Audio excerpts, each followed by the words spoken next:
The soldier next door. The lawn was trimmed to regulation height. The flag on the porch hung motionless in the humid North Carolina air, just inches above the polished railing. For Staff Sergeant Marcus Raines, everything had its place. A man forged by military discipline, he found comfort in order, whether in the field or at home. Oak Crest Meadows was the kind of neighborhood people dreamed about retiring to: neatly manicured cul-de-sacs, pastel shutters, and precisely 3 types of mailboxes permitted under the HOA code. Marcus had saved for 8 years, served 3 deployments, and filled out a mountain of paperwork to close on his 2-story colonial tucked at the end of Magnolia Drive. It wasn't just a house. It was his anchor. He stood barefoot on his porch, sipping coffee and watching his German shepherd, Duke, chase the same squirrel around the fence line for the 3rd morning in a row. Everything about this place soothed his nerves: the early morning quiet, the muted drone of sprinklers, the occasional nod from Mr. Chin, who jogged by daily at 6:15 a.m. sharp. To most of his neighbors, Marcus was the respectable military man. A quiet professional, a disciplined figure they could both admire and keep at a comfortable distance. The unspoken racial line didn't come from slurs or overt hostility. It came from subtleties: long glances when he wore a hoodie to take out the trash, awkward small talk at HOA meetings, and jokes about how Duke looked like he belonged in a K-9 unit. Still, Marcus made peace with it. He had his house, his sanctuary, and soon he'd be deploying for what was supposed to be the last time: a 9-month rotation in Eastern Europe. Not combat, but support operations. The kind of mission that didn't make headlines but still kept the world spinning. He'd already made arrangements with Trish, an old friend from Fort Bragg, to take care of Duke. His bills were set to autopay, and as per HOA guidelines, he'd submitted a deployment affidavit notifying them of his temporary absence. The board had acknowledged it, signed by President Elliot Granger himself. Elliot was a man who smiled too wide and talked like he was always addressing a courtroom. Retired lawyer, HOA president for 6 years running.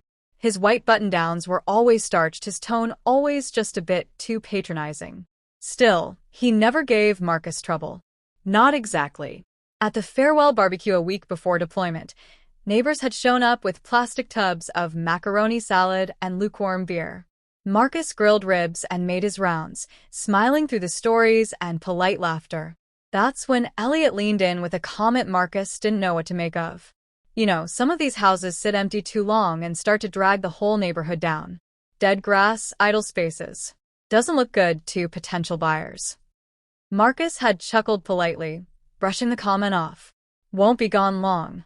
Got everything set up. Elliot patted his shoulder and smiled that wide, empty smile. Of course, of course. Just thinking out loud. We all gotta do our part to keep Oak Crest attractive. Later that night, Marcus mentioned it to Trish over a drink. You think he was threatening something? She asked. Nah, Marcus said, but the words lingered. The morning of his departure, Marcus stood one last time on his porch, taking in the symmetry of the neighborhood. The trimmed hedges, the pristine sidewalks, the American flags that fluttered dutifully on every 4th house. Everything about Oak Crest screamed perfect suburbia, but beneath the surface, it hummed with control, regulation, power that felt polite but never asked permission. He left the key with Trish and made his way to the base with a quiet resolve. Another rotation, another stretch away from home. But this time, he carried a quiet satisfaction. He was coming back to something he'd built. Something that was his. Or so he thought. Rented dreams. 3 weeks into his deployment, Marcus found himself in the same rigid rhythm he always fell into overseas. Wake up before sunrise, physical training, briefings, patrol simulations, downtime filled with card games or FaceTime calls when the Wi-Fi allowed it. The days passed in uniformity, just like home, only dustier. One evening, after chow, he found a quiet corner in the rec tent and tried calling Trish to check in on Duke. She answered on the second ring, the sound of wind chimes in the background. Your boy's good, she said, chuckling. He tried to chase a delivery truck today. Still mad you left him. Marcus smiled. Figures. They talked about Duke's appetite, some minor training issues, and then Trish added, "Oh, and someone was parked in your driveway earlier. Thought it was you at first. White Tesla. Georgia plates." Marcus frowned. "That's weird. Maybe a neighbor?" "Didn't recognize them," she said. "Didn't stay long. Just got out, looked around, then left." It wasn't unusual for realtors to get turned around, especially in cookie-cutter neighborhoods like Oak Crest. Still, it scratched at him the wrong way. Later that week, an even stranger message landed in his inbox. The subject line read, "Welcome to Lease Line Premium. Your property listing is live." Marcus blinked. The body of the email was even more baffling. "Thank you for listing your home at 14 Oak Crest Drive through Lease Line's managed rental program. Your tenant has successfully moved in. Payments will be deposited monthly to the linked HOA account ending in 7724. What the hell? He skimmed the terms. It wasn't spam. The document listed his address, his HOA name, and even had a small photo of his living room. Same couch. Same bookshelf. Someone had taken pictures from inside his home. His pulse jumped. He called the HOA office. Voicemail. He tried Elliot's personal number from the deployment contact sheet. Straight to voicemail again. When he finally received a call back, it wasn't from Elliot, it was from the HOA's general email. Due to a high volume of inquiries, response times may be delayed. The next day, he got another email, this time from the tenant, an unfamiliar name. The man wrote, "Hello, I'm enjoying the new space. Moved in last weekend. The kitchen light flickers a little, FYI. Will submit a maintenance request through the portal." Marcus nearly threw his phone across the tent. He called Trish. "Check my house. Now." An hour later, she confirmed it. Someone else was living in his home. She hadn't even noticed at first. Oak Crest looked the same. But when she knocked and asked if they were friends of Marcus, the man politely told her, "No idea who that is. I signed a 6-month lease through the HOA." Marcus filed a formal inquiry through Military Legal Services, but the gears of bureaucracy turned painfully slow. His deployment didn't entitle him to immediate legal enforcement, not without proof of wrongdoing or fraud. The HOA had submitted paperwork claiming emergency leasing authority under community bylaws. The clause allowed temporary residential reallocation if a property was left vacant beyond 30 days without contact. "But I submitted a deployment form," he said during the first legal call. They checked. The document had been received. But the HOA claimed no follow-up was made, thus triggering the clause. The entire thing felt engineered.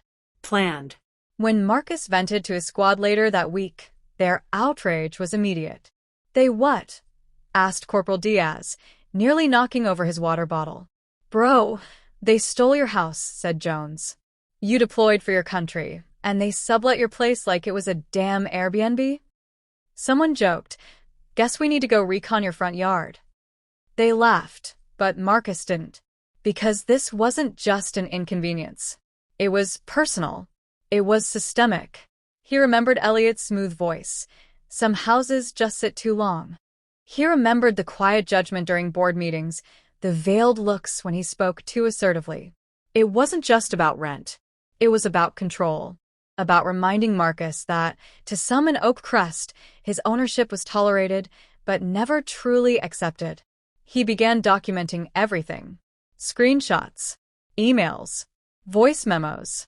If the HOA thought his deployment made him vulnerable, they were wrong. He may have been thousands of miles away, but Marcus wasn't alone. His brothers in uniform saw it for what it was, a violation, a theft, not just of property, but of dignity. And slowly, the joking stopped. The next time Diaz passed him a beer after patrol, he said, "If they won't give your house back, maybe we take it." Welcome committee. The sun was just starting to break over the tree line when Marcus stepped out of the cab in front of his house. He stood for a long moment, duffel in hand, staring at the building he used to call home. It looked the same. Same navy blue shutters, same flagpole holder, now empty. But something was off. The lawn had been mowed too short, the flower beds held unfamiliar blooms, and a silver Tesla with Georgia plates sat in the driveway. He noted the HOA-approved decal on the windshield. His name wasn't on it. He walked up the path slowly. Even Duke would have sensed it. Something in the air felt invaded, trespassed. This wasn't the home he'd left. It was a stage set to look like it. Marcus knocked on the door. The man who answered wore a golf polo, AirPods in, latte in hand. He looked confused, then cautious. "Can I help you?" "This is my house," Marcus said calmly. "I'm Staff Sergeant Marcus Rains. I own this property. I just got back from deployment." The man blinked. I'm sorry, what?" "You're living in my home. Without my permission. I never leased it." The man's eyes darted inside, then back to Marcus. "Look, I signed a lease through the HOA. I'm not trying to get in the middle of anything. If you've got a dispute, you need to take it up with them." Marcus pointed to the brass address plate. "That plate was a gift from my mom." "That mailbox?" "I installed it. My couch is in your living room." The man stepped back. "I'm calling the HOA." Marcus didn't argue. He stepped off the porch, clenched jaw, phone in hand. He called the police, not to escalate, but to document. When the officer arrived 20 minutes later, Marcus explained everything. The house, the lease, the deployment orders. The cop, young, white, tight haircut, listened politely, then turned to the man in the Tesla. "Do you have a signed lease?" The man pulled out a printed packet. The officer glanced at it and shrugged. "If he's got paperwork and you don't have a court order, I can't remove him. It's a civil matter." Marcus kept his voice level. "I didn't abandon my property. I submitted deployment forms. I paid my dues. And they changed the locks." "I understand, sir," the officer said. "But right now, he has occupancy." The words echoed like a slap. He has occupancy. Later that day, Marcus attended an emergency HOA board meeting after demanding one be held. It was hosted in the community center, a sterile room with folding chairs, beige walls, and a coffee urn that hadn't been cleaned properly since 2019. Elliot Granger sat at the head of the folding table, flanked by two other board members, Linda Talbot, a retired nurse with a nervous smile, and Robert Thorne, a man who wore his Marine Corps pin like armor, even though he hadn't seen combat in 40 years. "We appreciate your service, Staff Sergeant Rains," Elliot began, voice syrupy and slow. "But we followed protocol in accordance with HOA guidelines. You didn't respond to 2 notices." "I was on deployment," Marcus snapped. "The Army doesn't exactly give us time to check HOA mail." Linda leaned in. "We had to act in the interest of the neighborhood. The house sat unused, and potential buyers had started asking if the area was going downhill." "Downhill?" Marcus said, incredulous. "Because my blinds were closed for 3 months." Robert cleared his throat. "There were also noise complaints from your dog before you left. And some residents felt unsafe when they didn't know who was watching the property." Marcus blinked. Unsafe. There it was. Not overt, not loud, but heavy with implication. Black man lives alone. Has a big dog. Leaves. House becomes suspicious. "They felt unsafe," Marcus repeated slowly.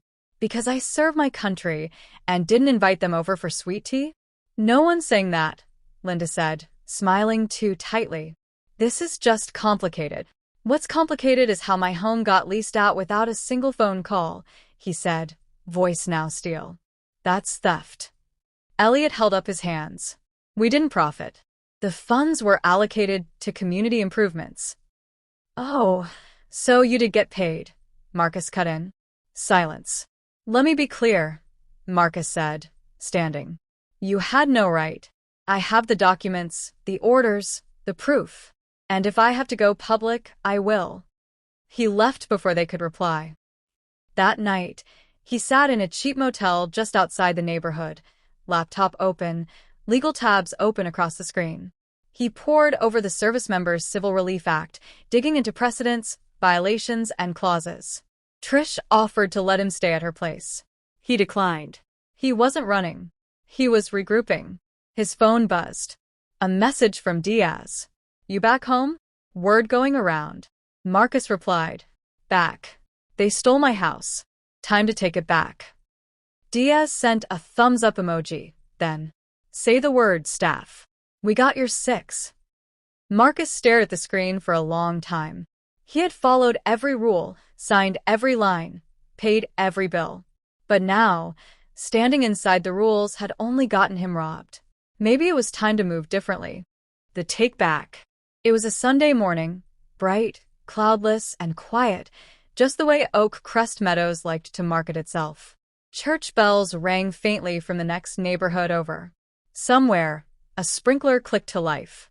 The silence broke with the slow, synchronized march of 7 uniformed soldiers walking side by side down Magnolia Drive. Their boots hit pavement in rhythm, not fast, not loud, just steady. Intentional. Calculated. At the center of the formation was Marcus Raines, now in full dress uniform. He held his deployment folder in one hand and an American flag in the other. Behind him, Diaz carried a small camera rig, streaming live to social media. Jones had already tagged a local news station. Across lawns, curtains twitched. A few neighbors stepped onto porches, blinking into the sun like waking cats. One woman called out hesitantly, "Is everything okay?" Marcus didn't respond. His eyes stayed forward, locked on the blue-shuttered house he'd bought with 8 years of blood, sweat, and overseas paychecks. His house. The Tesla was still in the driveway. The man who had rented it, Derek James, according to the lease paperwork, was sipping coffee in a hoodie and gym shorts, watching a game on his tablet. When he saw the soldiers approach, he stood quickly. Marcus reached the porch and stopped. He didn't knock this time. He just looked at the man and said, "I'm here for my house." Derek blinked. "Is this a protest?" "No," Marcus said. "This is a correction." Before things could escalate, HOA President Elliot Granger arrived, short of breath and adjusting his blazer like armor. He took one look at the camera, then at the group of soldiers, and paled. "Sergeant Raines, this is inappropriate." "You made it this way," Marcus said calmly. "I warned you," Elliot hissed, pulling him slightly aside. "This makes everyone uncomfortable. You're stirring things up that don't need to be public." Marcus leaned in. The theft of a soldier's home should always be public. Behind them, Jones read aloud from the Printed Service Members Civil Relief Act. Section by section. It was dry. It was boring. And it was devastating. The HOA had failed to properly notify a deployed service member. They had violated federal law. A car pulled up, local news. A camera operator jumped out, followed by a reporter holding a mic and adjusting her hair. "Can we ask what's going on here?" "You can ask the HOA why they illegally leased out a soldier's home while he was protecting this country," Diaz said. The camera rolled. Elliot's lips pressed into a tight, bloodless line. The tenant, Derek, looked panicked now. "Look, I didn't know any of this. I was told it was legit." "You didn't do anything wrong," Marcus said. "But this house isn't for rent. And it never was." Derek nodded, gathered his things, and quickly left. Elliot tried to salvage control. "We'll need to consult the board, and—" "You'll do nothing," Marcus said. "You'll return every cent made from the lease. You'll send written apologies to the tenant and the Department of the Army. And you'll resign. Today." Elliot opened his mouth, but Jones stepped forward, handing him a sealed envelope. "That's from a federal military attorney. In case you need help understanding consequences." A long, heavy pause followed. Then, Elliot slinked away like spilled oil, avoiding the camera's gaze. The crowd had grown now, neighbors standing on lawns, whispering. Some clapped. Others stared coldly, not sure what side to be on. One woman muttered, "This is making the whole neighborhood look bad." Marcus turned to her. "It was already bad. I just brought it into the light." By evening, the Tesla was gone. The locks were changed again, by Marcus this time. The house smelled faintly of coffee and someone else's cologne, but it was his again. He walked room by room, checking the floors, the doors, the fixtures. Everything looked the same, yet everything felt different. In his living room, his platoon stood in a small circle. No one spoke at first. Then Diaz said, "You know, we didn't technically use force." Marcus smiled. Didn't have to. Just had to show them what strength actually looks like. They raised a toast with cheap beers from the gas station. It wasn't about celebration. It was about return, reclaiming, reminding the world that service didn't mean surrender. The next week, a news story went viral. HOA tries to steal deployed soldiers' home, but he comes back with backup. Oak Crest's HOA board held an emergency meeting and accepted Elliot's resignation. New bylaws were written. Lawyers got involved. The Department of Justice opened a review of HOA practices targeting deployed service members. Some neighbors avoided Marcus now. Others offered casseroles and empty apologies. But he didn't care. He wasn't here to be liked. He was here to live. And one morning, when he stepped outside to raise the flag again, this time his platoon's insignia flying just beneath the stars and stripes, he knew exactly what message it sent. This home wasn't abandoned. It was earned, and no one was taking it again.